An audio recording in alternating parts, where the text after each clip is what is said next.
한국식 나이는 다들 알다시피 생물학적 나이에 플러스 2, 생일이 지나기 전에는 플러스 2, 생일이 지나면 플러스 1. 한두 살 많은 나이가 흔히들 알고 있는 한국식 나이, 즉 코리안 에이지입니다. 이 세는 나이, 한국식 나이는 1900년대 초까지만 해도 중국, 베트남, 일본, 조선 등에서 두루두루 쓰이던 나이 세는 방식이었는데요. 중국은 문화 혁명기를 거치면서, 일본은 1950년대 이후로, 베트남은 프랑스 식민지를 거치면서 많은 나이로 다 통일이 되고, 세는 나이, 즉 한국식 나이는 더 이상 쓰이지 않게 되었습니다. 북한도 1980년대 이후로는 더 이상 한국식 나이를 쓰지 않고 있는데요. 지금 현재로는 전 세계 200여 개국 중에 유일하게 대한민국만 한국식 나이를 쓰고 있습니다. 한국식 나이가 가지는 여러 가지 문제점들이 있는데요. 제가 얼마 전에 TV를 보다가 외국분이 한국분에게 나이를 묻는 장면이었는데, 이 한국분이 한국식 나이로 나이를 대답하고, 이 외국분은 만 나이, 즉 서양식 나이, 자기 나라 나이 세는 방식으로 나이를 말하는 장면이었습니다. 실제로는 두 분 나이 차보다 2살 차이가 많게 알게 된 상태로 넘어가는 장면이었습니다. 물론 한국분은 거짓말을 했다고 볼 수는 없는 장면인데요. 본의 아니게 2살을 더 말하게 되는 결과가 된 거죠. 저도 외국에서 비슷한 상황이 있었는데요. 외국분이 저에게 나이를 물었고 저는 한국식 나이로 대답을 했습니다. 근데 그때 이제 다른 한국 친구가 있어서 옆에서 정정을 해주었죠. 이 친구는 지금 코리안 에이지로 대답을 해서 실제로 플러스 2, 즉 2살 더 많게 대답을 했다. 본의 아니게 거짓말을 하게 되는, 거짓말을 하는 상황이 되었습니다. 그래서 외국분에게 코리안 에이지에서 설명을 한다고 한참 시간을 하였는데, 그 외국분은 끝까지 이해를 하지 못하고 한국 참 이상한 나라다, 왜 생물학적 나이에 정확히 일을 해서 한국식 나이라고 특이한 나이를 갖고 사는지 모르겠다라는 반응이었습니다. 실제로 한국식 나이가 갖고 오는 여러 가지 문제점들이 있는데, 한국은 나이에 아주 민감한 사회입니다.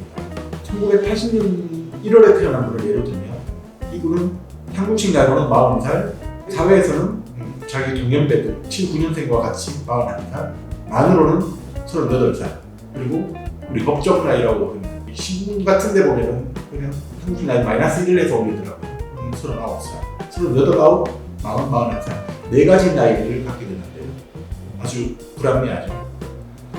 한국 사회는 나이에 민감해서 한 살만 차이 나도 언니, 오빠, 형, 한 살만 어려도 동생, 태어난 연도가 같다는 이유만으로 친구, 나이로 인해서 생기는 수직적 관계가 불합리한 스트레스로 다가오는 경우가 많은데요. 반대로 생각하면 한국식 나이를 없애게 되면 나이에 민감한 사회적 분위기가 조금 순화되지 않을까라는 기대를 갖게 됩니다. 세계 월드 스탠다드에 맞는 만 나이를 사용하게 되면 생일이 지나기 전에는 같은 연도에 태어나더라도 다 다르게 됩니다. 그래서 나이로 인해서 친구가 되고, 나이가 1살 차이, 2살 차이 정도로 인해서 형, 동생이 되는 것보다는 생각이 맞고 뜻이 맞으면 비슷한 연배끼리는 같이 친구가 될 수 있는, 저는 그런 사회적 분위기가 더 바람직하다고 생각합니다. 실제로 국회에서도 한국식 나이를 없애고 만 나이를 사용하자는 법안이 올라가 있는 걸로 알고 있습니다. 결과는 나오지 않고 계류 상태로 알고 있는데요. 하루빨리 법으로 한국식 나이가 사라지는 날이 왔으면. 마지막으로 정리를 하자면, 월드 스탠다드는 맞지 않기 때문에 여러 가지 오해나 본의 아닌 거짓말, 그리고 여러 가지 불편한 점을 겪게 됩니다. 두 번째로는 나이를 중시하는 한국 문화가 만 나이를 사용함으로 인해서, 한국식 나이를 없앰으로 인해서 상당 부분 개선이 될 수 있다는 점입니다. 나이로 인해서 서열이 정해지고, 나이에 민감한, 나이로 인해서 다툼이 생기는 여러 가지 부작용들을 한국식 나이를 없앰으로 인해서 상당 부분 순화될 수 있다는 긍정적인 효과를 기대할 수 있습니다. 그리고 세 번째로는 한국식 나이는 생물학적 나이와 맞지 않습니다. 12월 31일 날 태어난 아기는 태어난 지 단 하루 만에 2살이 됩니다. 생물학적으로 맞지 않죠. 그리고 흔히 하는 돌잔치가 한 살 생일을 의미하는데요. 돌잔치가 한 살 맞습니다. 1년 태어난 지 1년이 지났을 때가 한 살이 되는 거고, 생물학적 나이인 거고, 그것이 만 나이입니다. 대한민국이 고령화 사회에 접어들고 있고, 결혼하는 나이도 다 늦어지고 있는데요. 2살씩 어려지는 것은 누구에게나 기분 좋은 일이라고 생각이 듭니다. 아무것도 아니라고 생각되지만, 한국식 나이를 쓰지 않고 국제 기준에 맞는 나이를 쓰게 됨으로 인해서 오는 긍정적인 효과는 생각보다 많다고 생각이 듭니다. 한국식 나이를 생각하다 보니까 한국에만 있는 또 하나의 특이한 점이 생각나서 말씀드리는데요. 펜데스라고 외국 분들은 알고 계시는데 선풍기 주고, 즉 여러분들도 들어보셨을 겁니다. 선풍기를 틀고 자면 죽는다. 밀폐된 공간에서 방문을 닫고 선풍기를 틀고 여름에 자면 저체온증이나 질식 상태에 빠져서 공기가 희박해져서 죽을 수 있다. 그렇게 알고 계시는 분들이 의외로 아직도 있습니다. 저도 어릴 때는 선풍기를 틀고 자면 죽는다고 알고 있었는데요. 그렇지 않습니다. 선풍기를 틀고 주무셔도 죽지 않습니다. 저도 어릴 때는 선풍기를 틀고 자면 죽는 줄 알고 꼭 타이머를 해놓고 자거나 아니면 방문을 좀 열어놓고 선풍기를 틀고 잤는데, 문을 꼭 닫고 선풍기를 틀고 주무셔도 죽지 않습니다.